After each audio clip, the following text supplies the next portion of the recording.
Our next composer has written operas, music for television, as well as countless hymns and carols, including settings of All Things Bright and Beautiful and Psalm 23. John Rutter's interest in hymns and sacred music goes back to his school days. I was one of actually the last generations to have a morning assembly at school.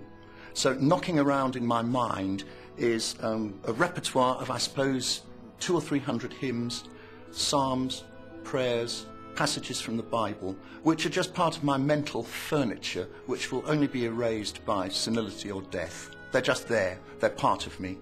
The churches that are everywhere to be seen in our landscape are just part of my life.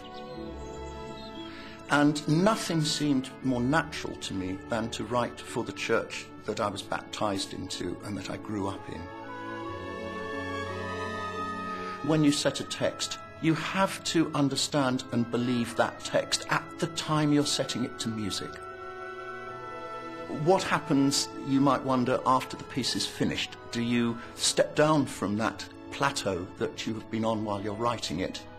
I think you do. Some of us do. Those of us that wouldn't call ourselves card-carrying Christians nonetheless have a sense of faith. Musicians, I think, are comfortable with the transcendent, things that can't just be explained rationally. We inhabit that realm every day. Music is mysterious. Why is it that a simple melody can reduce strong men to tears? No one knows. No one knows. Faith is mysterious too.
This statue on the Victoria Embankment along the Thames commemorates the life and work of the great British composer Sir Arthur Sullivan, who's best known for his operettas, of course, that he wrote with the librettist W.S. Gilbert. But Sir Arthur Sullivan also wrote an astonishing number of hymns. Not many people realise that It Came Upon the Midnight Clear is by Sullivan. Beautiful tune, we all know it. I mean, it's, again, folklore, really. It's an extraordinary piece. If you think about all those little passing notes in it, it came upon the midnight. It's very flowing, isn't it? It's a very flowing tune. And then you take this, for instance, this is Golden Sheaves, To Thee, O Lord, Our Hearts We Raise, which is much more four-square.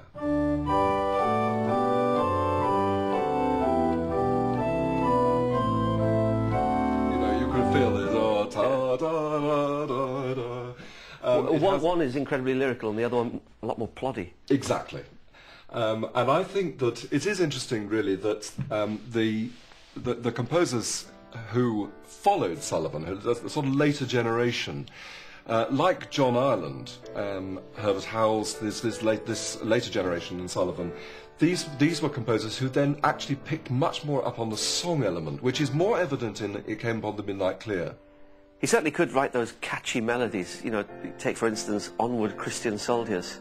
Well, that is an extraordinary tune, really, of its type. I mean, it was written as a processional tune for children. Yeah. And actually, if you think about it in that context, you know, it has all that terrific sense of, come on, we're going to march together now, you know, and the kind of Victorian kind of way that they would have done in those days, and which you probably could never get children to do these days.